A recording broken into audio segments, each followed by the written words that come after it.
Right on. Thanks again, everybody, and sorry to the camera folk. I never give you enough warning, it seems. There we go. For those who don't know, we film some Hempologies and put them up on YouTube. We got a YouTube channel, and so these guys are just getting it online. And I promised that I was going to film making the hempcrete brick to put up on our YouTube channel, and I told you guys I was going to do that first thing tonight. I didn't bring the brick. We made it yesterday. I should say canna brick, we're calling it. It's not made out of hemp. It's made out of cannabis stock. But we've got this great book here called Building with Hemp. And if you look at it online, there's different things that people are building all over the United States and Europe, but very little in Canada, honestly. But there's mixes here for various formulas and basically concrete mix. And yesterday we tried sort of the rudest, crudest form of this mix, and I got a wood chipper from one of the growers of the club, and we put the cannabis stalk into the wood chipper and chipped it all up. I got a couple garbage bags of cannabis chip stalk. It's pretty neat. And for this first experiment, we simply mixed it with lime and water. And it was 10 parts stock, 3 parts water, and 3 parts lime and 4 parts water. And we mixed it all together. And apparently what the lime does when it mixes with the cannabis stalk and the herds, the sort of cork in the middle, is it calcifies, or basically it fossilizes in about a week. The stalk turns into a fossil. So much like you see like fossilized trees and other, old sea creatures and stuff. We're able to, with very simple technology, not much more than a shovel and a wheelbarrow, mix up lime and water, and come up with what is a form of hempcrete, or again, we're calling ours cannacrete. Oh yeah. Now, we didn't mix in sand yesterday. We're just kind of experimenting with lime and water, and so it isn't as solid as it could be. Next week, I'm going to make an experiment using sand, and hopefully, I'll bring one of the bricks that we just made here. We made this little form to pour bricks into. It's really neat. And we're going to be making several different mixtures and making different bricks here, so I'm going to be bringing canna bricks every week. And yesterday, we filmed making the first one and mixing everything up and pouring the brick, and we'll film bringing it out probably on Saturday is what I'm looking to do. It might actually be next week, we'll see. But I'm really excited to be making cannacrete, or cancrete I should say, and we have a bunch of different ideas of things that we're going to be doing with it. But I have lots of growers who normally just throw out their stock, and it's great building material.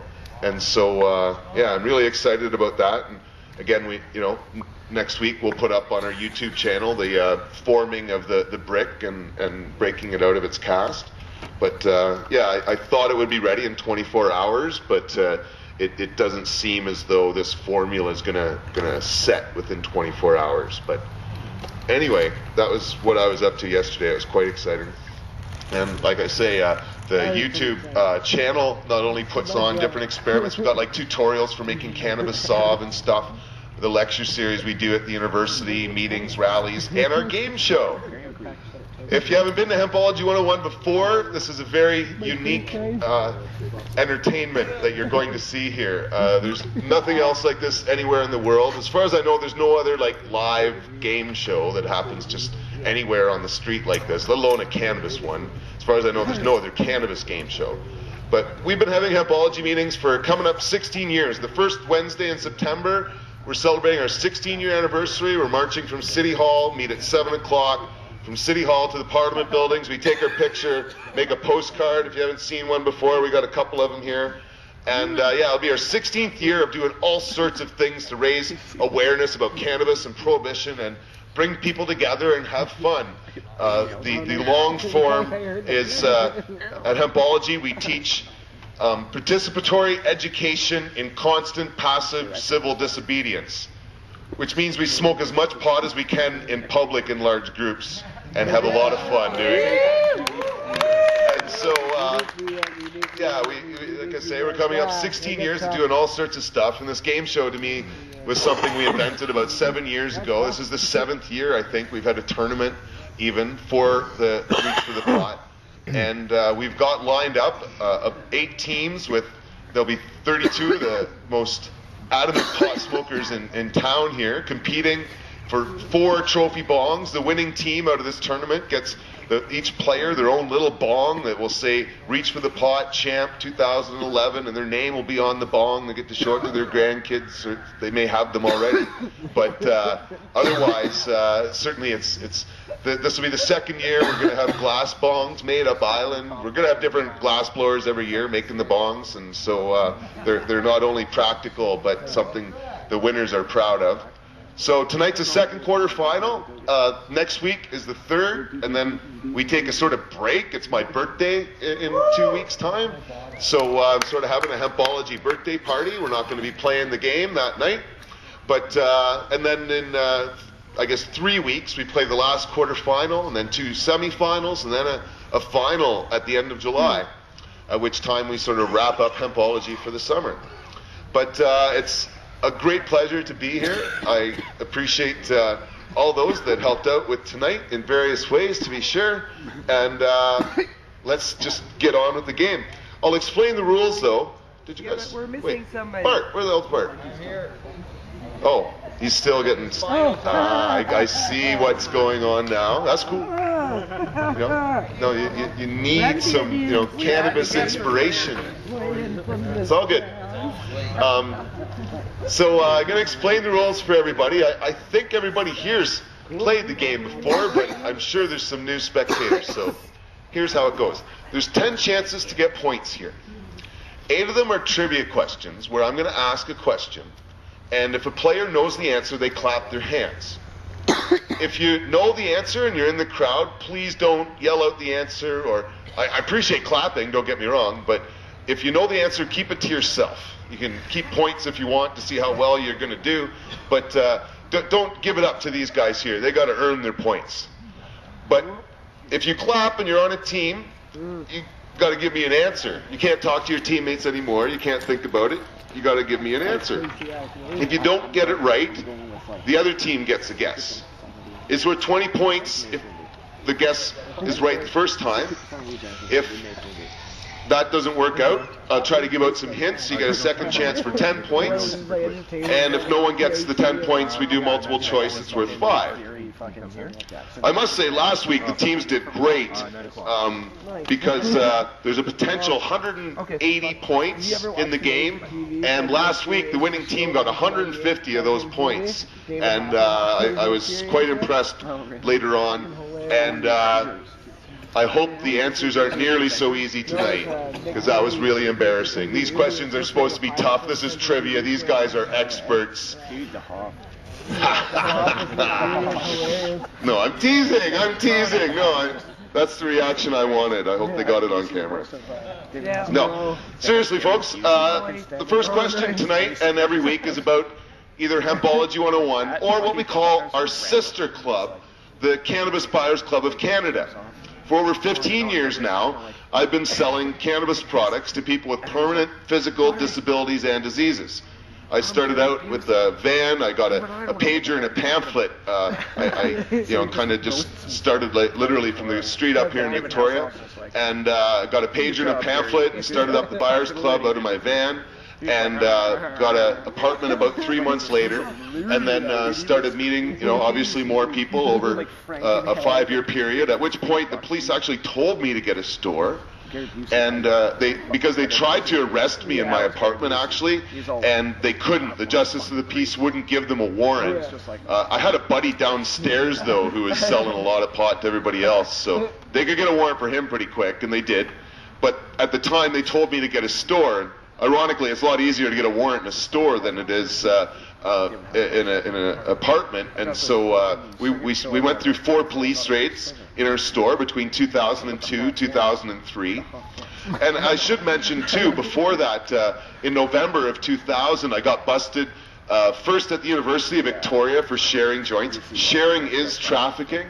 They sent undercover cops to a circle, and they took a toke off the joint I passed around, put it in their pocket, and I was charged with trafficking for sharing a couple of joints that day, and convicted eventually, $500 fine. And about a week 1 week after that, I was arrested for giving out pot cookies. I can't help myself, you know what I'm saying?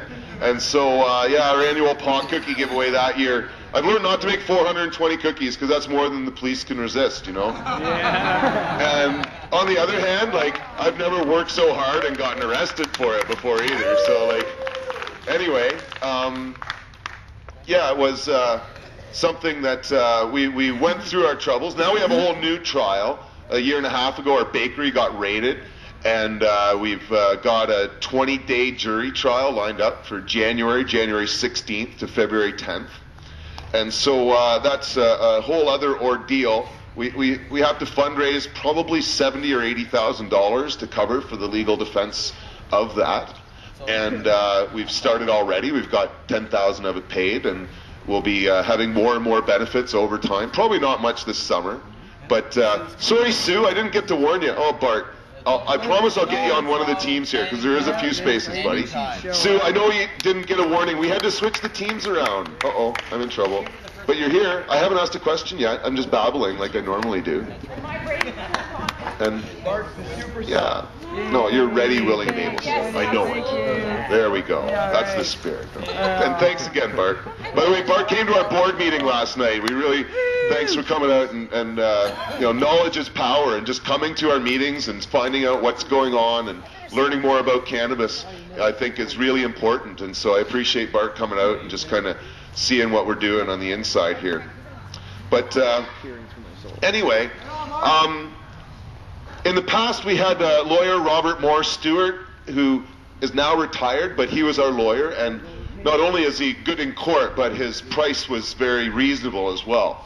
And so he didn't cost us what normal lawyers would charge. As I said, we had my 2 arrests up at UVic and the cookie giveaway, plus 4 trials for the Buyers Club that Bob dealt with. I forgot to bring the newspaper article here, but we have a newspaper article that was in the Times Columnist right after our bakery got raided. And in that article, it's quoted how much in legal fees we had paid out before this bakery raid. So in the first 14 years of our existence, within $1,000, Steve.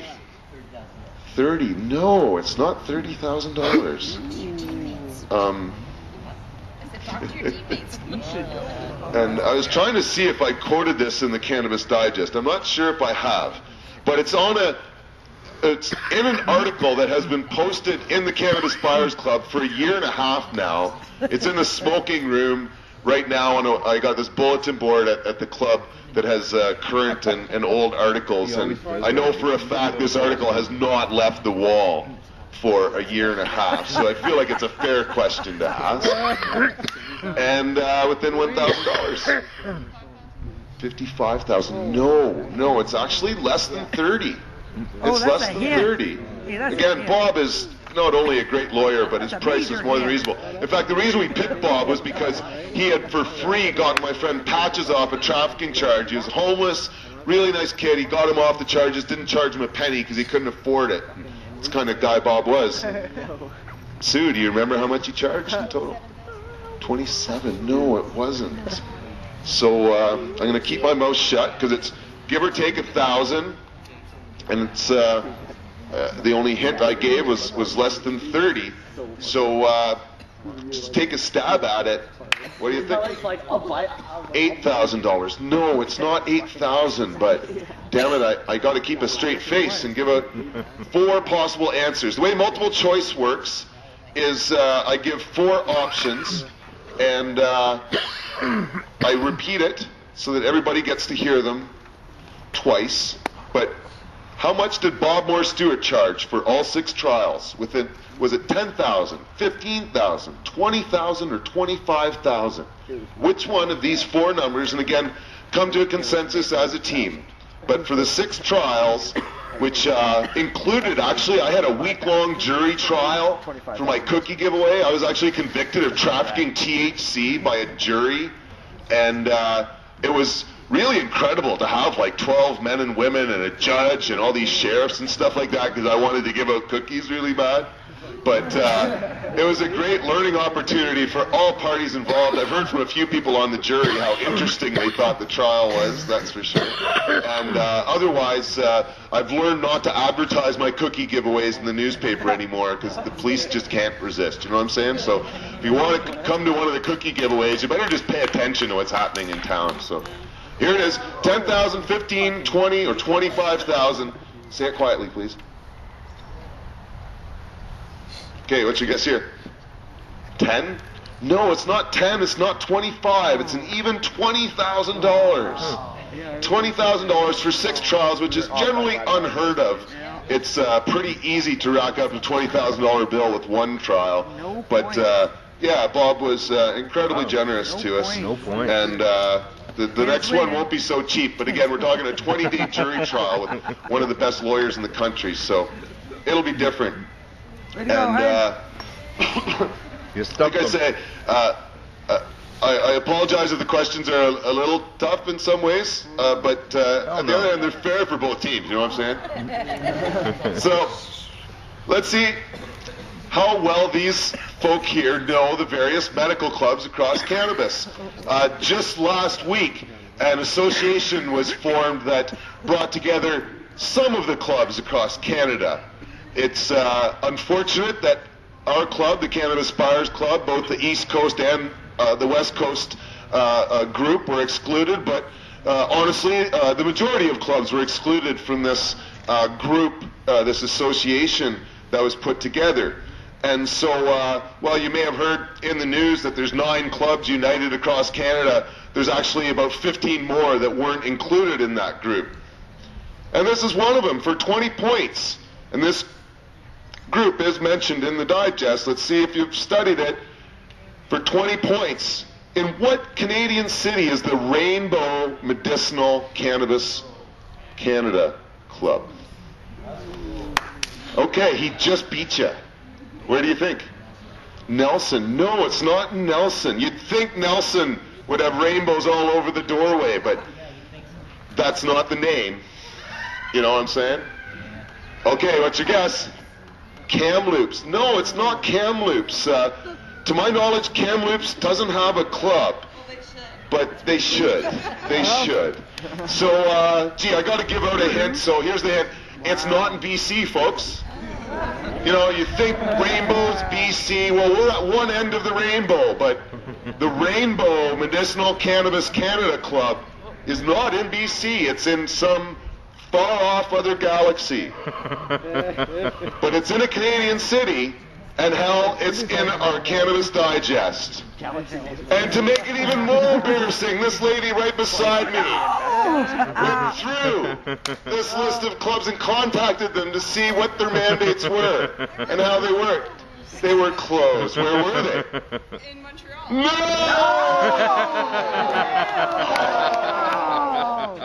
That hurt. I'm loving it. Okay, you're clap. Pardon? Winnipeg. No, it's not in Winnipeg either. It's not in Winnipeg either. I'm having too much fun. Okay. So, the Rainbow Medicinal Cannabis Club is in Toronto, Ottawa, Kingston, or London, Ontario. Which one of these 4 cities is the Rainbow Medicinal Cannabis Canada? And by the way, if you want to be in the game show or you just want to find out what's going on, grab one of our newspapers. The contest deadline for the next coloring contest is next week, next Wednesday. So we have a coloring contest. I give out a t-shirt, like a Team 420 shirt, or and other prizes as well for second and third, but it's a coloring contest with each issue. And let's see again if these guys can remember whether the Rainbow Medicinal Cannabis Club's in Toronto, I guess Kingston, Ottawa, or in London. I'll get these guys' answers first. Okay, what's your guess here? Spit it out. Who's the captain here? Who am I taking? Ottawa? No, it's not in Ottawa. You guys said London, right? Is that what you guys said? No, it's not in London either. It's in Toronto. There's about 8 or 10 clubs in Toronto. And, I just love this. I should have mentioned how bad Kyla would have felt as well, but I was picking on Brandy with that question, you know what I'm saying? So it's like, but you all should, it's so 0-0. Did I mention last week they got a lot of points and I felt bad? So these might be tougher questions than normal. And I'll make this next one easier. Within 1 year, instead of exactly the year, within 1 year, what year did The Emperor Wears No Clothes get published? The most important book in the cannabis movement. Until this book came out, we didn't really know what reefer madness was. We didn't know that hemp could be used for building materials, or that it was cannabis. Like you see the Hempology banner there, that's canvas. Cannabis is the root word for cannabis, right? So my jeans, all the old jeans, the canvas wagons, they were all made out of hemp. And we've learned a significant amount about this plant, why it was taken away from us by these corporations, and what its uses can be. And in a lot of ways, Hempology wouldn't be here for this, or without this, and many other people either. But these guys beat you to the clap. So within 1 year, what year did that come out? It's 84! So there you go! Jumping in the game. And so I could have pointed out John to this one, but did you have your bookstore still in that time, John? You didn't have the book. You probably couldn't even legally sell it in Canada at the time, could you? Okay. Really? Okay. Cool. You didn't have that one. Okay, yeah. John knows a lot because he used to have a bookstore back in the day, so I kind of, I love picking questions that people know in the back of their head, but John didn't pull that one out quick enough, and these guys were close, so 20 points. I forgot you get your team names. What are you guys? Natural Herbs. The Natural Herbs, that's right. Yeah, Natural Herbs. So we got the Natural Herbs, and what was your name again? Smoke on the Water, that's right. Smoke on the Water. So, there we go. The Natural Herbs jumped up with 20 points, but there's lots of points left here, so. I guess I got a couple of personality questions. There's a lot of people involved in trying to help bring the cannabis plant back to, I guess, its full potential. And people from all walks of life doing all sorts of interesting things. One of them is a pro wrestler. What pro wrestler is the most well-known pot activist? Jesse Ventura. Ooh. You know, he wasn't my answer, but now that you say that, and he wasn't necessarily a pot activist, but he has been very outspoken about legalizing. The answer I had was Rob Van Dam. I don't know if you've seen recently, he's come out very much in support of legalizing. He came out when Dana Larson was running for the premier, or sort of the leader of the NDP. Rob Van Dam came out in strong support of him. But Jesse Ventura, when he was governor of, what was it, Michigan? Yeah, that's true. Minnesota. He's still, no, he's not. No, I think he's stepped down. No, he's but not still. he was very much outspoken to legalize cannabis. Gee, and he was a wrestler. Yeah, no, I hadn't even thought of him. So holy cow, you guys get 20 points for that. And I just learned a little bit, or reminded myself. Anyway, I'll be all right. Damn. So yeah, there's a couple pro wrestlers out there, and certainly there's athletes from many different fields that are speaking out about their use of cannabis. Well, Rob Van Dam was fired. He was fired from the WWF for smoking pot. Who, Rob Van Dam? Yeah. Oh, really? Yeah, and being outspoken about it too. Oh, they turfed him for it? Yeah. I didn't know they turfed him for it. Oh, Yeah. damn. That sucks. Okay. But I guess from wrestling to authors, I have a bunch of books that I brought down here, and damn, this isn't working too well, is it? Does that sound bad for you guys? Yeah, it sounds pretty weird. Damn. There, that's better. That's better? Okay, sometimes... No. Okay. No, that sounds like... This is short.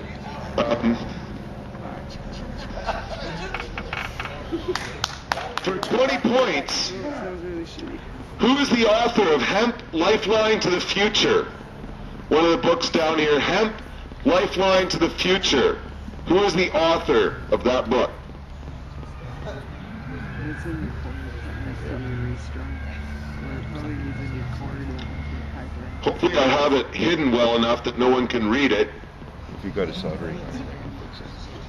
But it's certainly been around for at least 15 years. I'm kind of on a bit of a hemp kick. I really enjoyed making my Canacrete yesterday. That was pretty exciting for me. And coming up the long weekend in July, we actually plan on building a bench using our stock. And we want to have a bunch of different designs for building patios. And that's annoying. Anyway, here we have a guess. Who do you think wrote it, John? Robinson. I will take first or last names, just to let you know that. But I don't have it here, but Rowan Robinson wrote another book called The Great Book of Hemp. But that would be the one that you're thinking about, so no more hints or anything like that. But for 20 points, who do you think wrote it? Alan Greenspoon. No. Or Lester Grinspoon. Okay, that's you mean. No. Dr. Grinspoon. No, that's not a book Dr. Grinspoon wrote. I got one of his other books, Marijuana, the Forbidden Medicine, here. But, no more hints for 10 points. Who do you think wrote it? Oh, killing a mosquito. Oh, I see that. That's a new one. Good one, Carly. Okay. All right. I guess this might be before any of these folks started to hang around, but this author has been at our store. Actually, it was back when it was called Ted's Books. When I first got the storefront 10 years ago, my landlord wanted me to have a business in the front, and so I put up a bookstore called Ted's Books. And he came and was here for that. I'll go to multiple choice for 5 if there aren't any more guesses. He has several books out as well. This is not his only book. In fact, one of the other books down there he co-authored. Okay. No, it's not Chris Bennett. You guys gonna take a shot or is it multiple choice? Okay. So the book Hemp, Lifeline to the Future was written by Ed Rosenthal, Chris Conrad, Ethan Russo, or Jack Hare. Who wrote Hemp, Lifeline to the Future? Ed Rosenthal, Chris Conrad, Ethan Russo, or Jack Hare? So the Natural Herbs have got a big 40-point lead, so I'll get their answer first.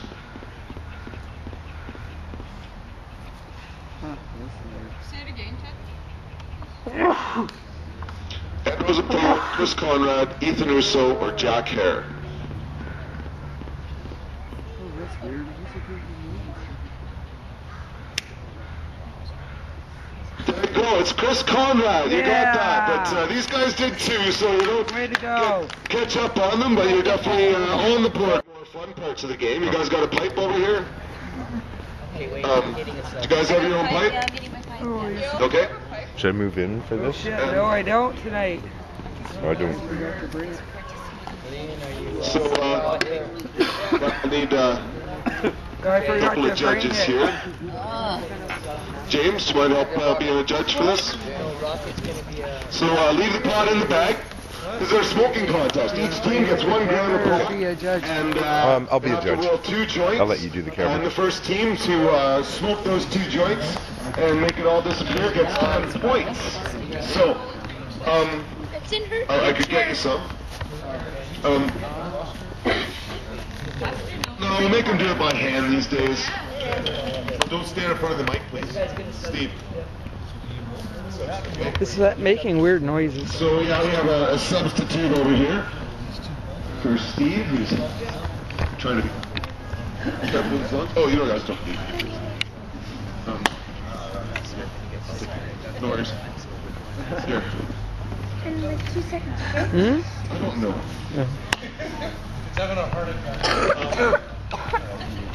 So anyway, like I say, it's pretty self-explanatory.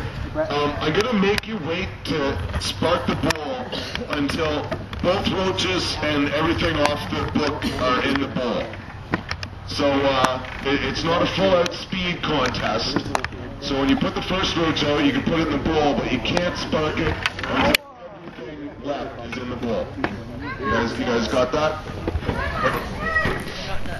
So yeah, you have to break it up by fingers. You got a bowl. You guys got a bowl. No scissors. Put those away. Oh. Two people are gonna roll. Two people close it up. Yeah, that's gotta be fair, right? Just like dodgeball tomorrow night. We're playing dodgeball tomorrow night, 8 o'clock at Post Square. Just sort of Pandora and Blanchard across from Women in Need. There's this sunken square there. And yeah, we're playing dodgeball every week. I'll get to that in a minute. But yeah, you just gotta play fair. It's no fun. So, I think it's fair. And here we go. Ready? We'll start in 3, 2, 1, go! So yeah, like I say, dodgeball is tomorrow night, 8 o'clock at what we call Post Square, Pandora and Blanchard. And it's something that we're going to be playing for the next couple of weeks because June 18th, we're in the dodgeball tournament. If you guys wanted to come around and watch from the back more, then others can see a bit better. But yeah, let's get back to the joint rolling contest here. These guys got the first one broken up, and you lost a little bit in the grass there, guys. Whoa. But yeah, just about ready. Oh boy, these guys have got to let. These guys really could use the 10 points. So All right. having a little bit of a tricky time getting it lit here, but it looks like Smoke on the Water's got both theirs going at least. And Oh, here we go. got one joint here. The pressure seems to be getting to the natural herbs here. I'm just ramping it up. But you guys got a good lead, so you know you can deal with it, right? Actually, it's no pressure at all. You've rolled joints like this in front of cameras and everybody's staring at you, I'm sure, a couple times a month at least, so, you know, it's all good, but a little bit behind the gates here. I know, I'm These guys are ruthless, puffing hardy. I know, but it's a game after all. You gotta have fun with it. So, right. Smoke on the Water has got Smoke in the Park, and looks like they're working pretty hard. Well, I don't know. It looks like one of those joints is rolled pretty tight. It's hard to burn a fast joint when it's rolled tight, you know, folks. So let's see how things are going over here. Yeah, things are burning along actually pretty quick. It may be, whether you meant to or not, that loose rolled joint will burn a lot faster. So it looks like, yeah, the natural herbs are catching up real quick with that strategic maneuver. And yeah, we definitely have a game on here. So yeah, if you want to be in the dodgeball games, you just got to show up. But the dodgeball tournament, we're registering for the big one at the Save-On Food Center. We only have room for 10 people, 3 girls, 7 guys. We're going to pick the 7 guys that have got costumes, come out all the time, and in spirit, because we dress up in like cannabis superhero costumes and play dodgeball against other people that are straight. It's pretty fun. But anyway, the smoking contest, yeah, they've got a gummed up joint here. It seems it was rolled a little bit too tight. So the Smoke on the Water are having trouble getting her going, but the natural herbs have got one roach in the pipe and are pretty much ready to put the second in. And yeah, like I say, just a little strategic error over here, but it looks like Smoke on the Water's, you gotta get it all in the pipe first. Yeah, get it all in, and then you can. So, Will's been working overtime to come back over here. Oh, okay. One of our stars for dodgeball, by the way. Will's been on every week. Yay, Will. Definitely is on the team in the tournament here. And looks like he's helped get his team back in this race here tonight, too. But, looks Looks like we gotta go. Carly's working that pipe. Oh, whoa, girl, don't burn your finger. Whoa, Carly! Yeah!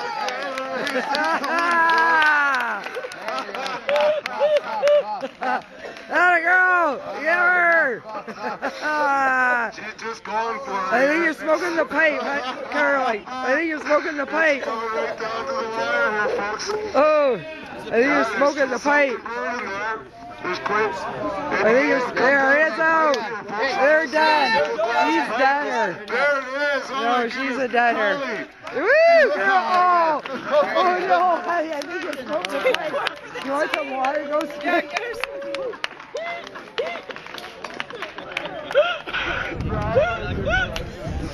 Oh no! Here. That's a Where highlight is she? right there. Oh, here. Here, honey. Here, Carly. Yeah. You guys are in that dead place. Holy crap. Way to go, girl. That's You great. rock. Oh, that was way too funny. Holy shit. Oh man, that was like way too funny. Yeah. Damn, that was fun. So, I really like getting everybody really stoned and then asking them a really tough question right after. It's just fun. One of my things. Well, we have another challenge question coming on here. So, each team gets a piece of paper and a pen, and they got to write us a list of, in this case, 10 points will go to the team that writes the list, the longest list of what we call cannabis carols. One of the funnest and craziest things we do at Hempology is once a year, we take our little songbook of cannabis carols with Oh Cannabis Tree and Cannabis Puff and Rudolph the Red-Haired Outdoor, and we sing our cannabis carols around downtown Victoria while we hotbox government buildings. In particular, we really like to hotbox City Hall. Yeah, it's one of my favorite things to do. But we have this great way of hotboxing City Hall where we put curtains up over this little alcove that's on Douglas Street. We can fit about 40 people in there and sing songs and hotbox the place. It's Battery. so much fun. No, write a list of cannabis carols. The longest list of carols. Yeah, it's down to a quarter. So, okay. yeah, damn, I gave away too many already. Yeah, seriously, what are you doing? Stoner! We'll see how they do on the rest. Anyway, we also like to hotbox the courthouse. In fact, coming up on Canada Day at 4:20, we're going to be hotboxing the front steps of the courthouse. We like to put curtains on either side of the front stairs, and we can fit about 100 people in that one. And so that's coming up July 1st, Friday, July 1st, again, 4:20. We play in the game show there as well, so if you want to get in the game and you're not in the tournament, that's the chance for you to do that. And it's going to be a lot of fun. We also hotbox the courthouse on Halloween. We have a costume contest on Halloween as well at the courthouse, which is a lot of fun every year. And I just love giving out prizes. And so another chance to get prizes. Yeah, you guys got ringers. Sue knows these carols too well. Uh-oh. Oh, well, Sue, that's for sure. She always comes. Okay, well then, let's see how it goes. I'm not taking off marks for wrong ones. So. Oh, yay, lucky you guys.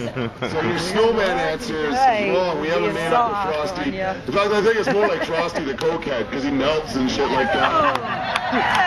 But we don't have a Frosty song. We do got a Rudolph though. You know that? I said it. Yep. Then we three buds of Texada, Oh Cannabis Tree, Cookie Song. I can't take that. There's nothing titled the Cookie Song. You know what I'm saying? There should be. Yeah. You're probably thinking Cannabis Puff, but or no. Oh wait. Oh, I know the song you're thinking of.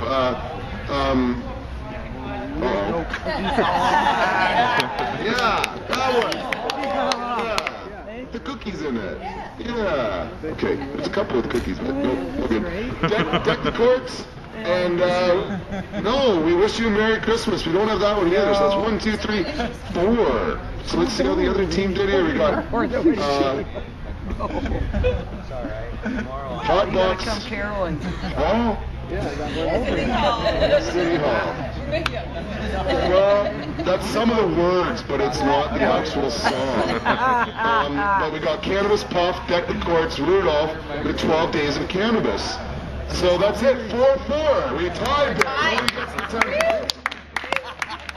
So, nobody lost anything there. So How many? Natural Herbs have got 45, and Smoke on the Water 15, so there's a 30-point difference. But there's 3 questions left, so certainly there's lots of opportunity Smoke on the Water for Smoke on the Water to catch up.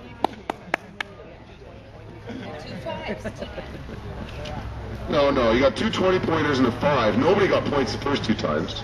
And these guys got the smoking contest, so they've got the 10. No, you got 45. I'm counting right. Nice try.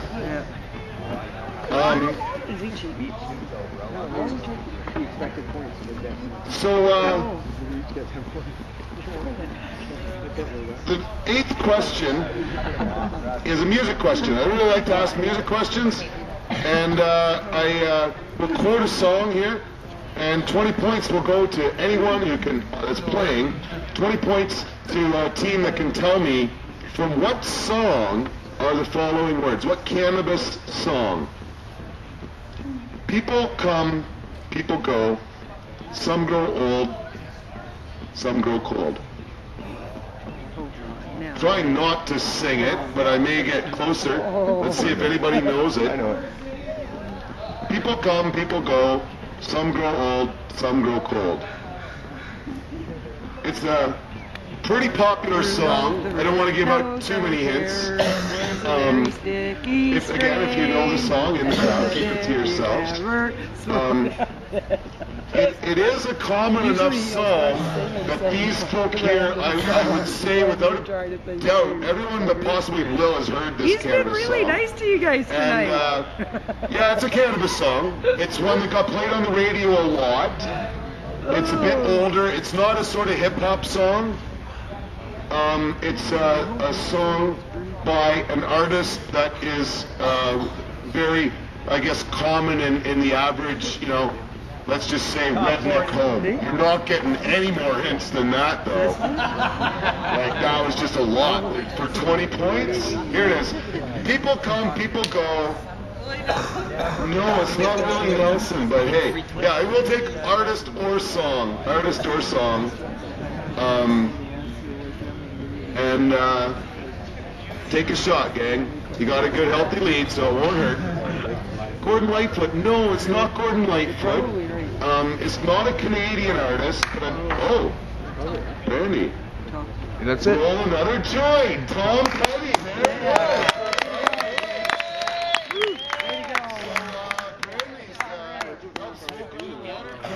There it is. They now got 25 points, but Natural Herb have got 45, so they got a good 20-point difference, but that can disappear real quick. There's 2 questions left. So, I like asking really tough questions. Did I mention last week they got too many points for what's supposed to be a quarterfinal game and a really tough fought for battle, so I really like to ask career questions as well. I guess a lot of tonight is about personalities in the movement and who's done what. Well, tonight this is a career question. And just to qualify, you can't say this person's career is a writer, because most people write when they're an activist of some sort. So you have to be more specific if you're going to say writer.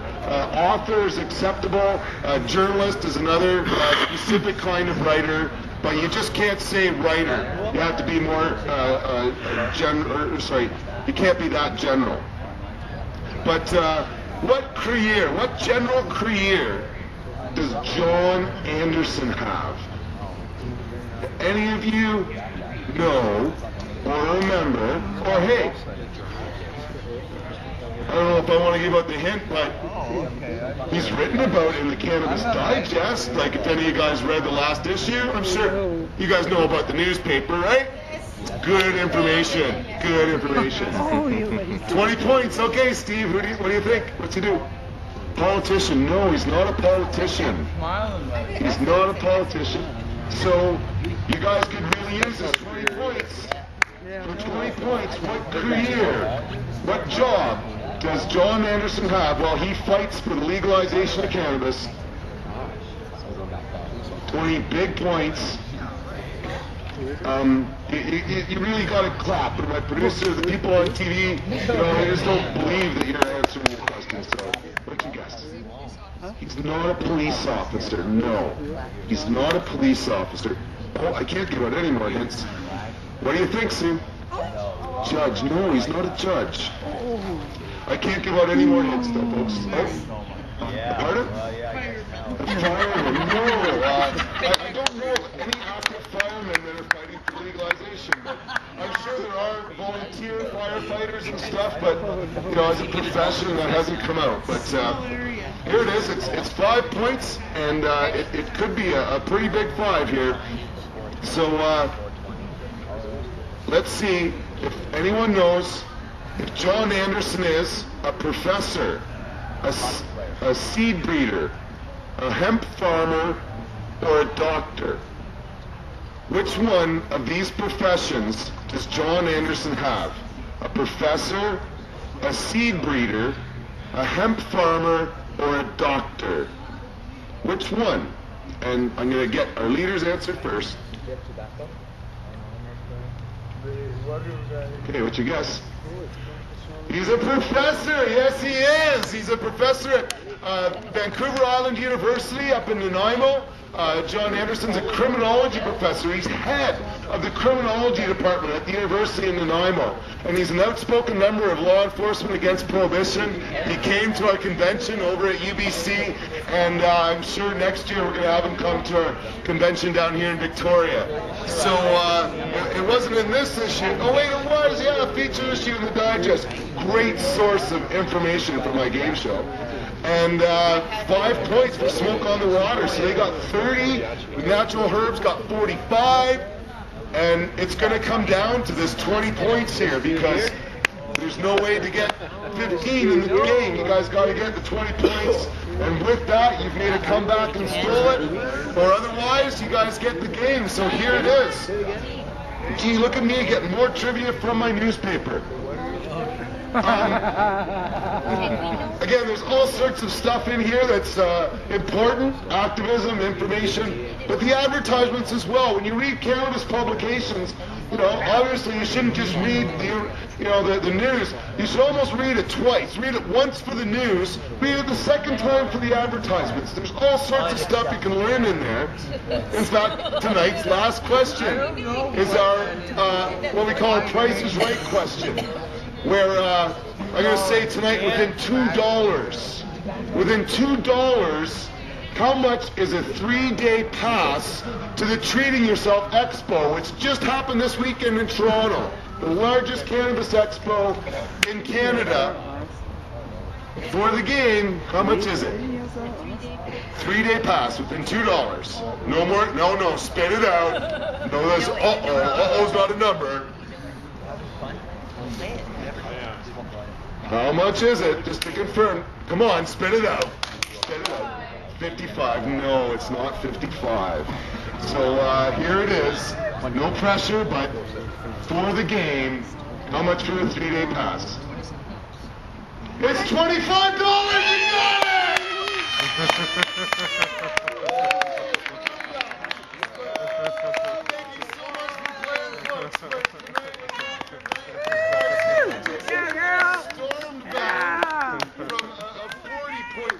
At one point, and just took the game at the last question. Way to go, girl! Points to 45 to 1.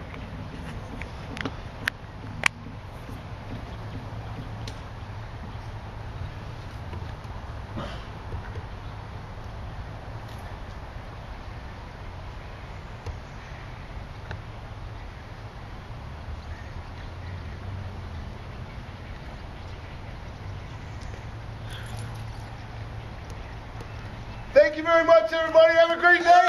Smoke 'em if you got it!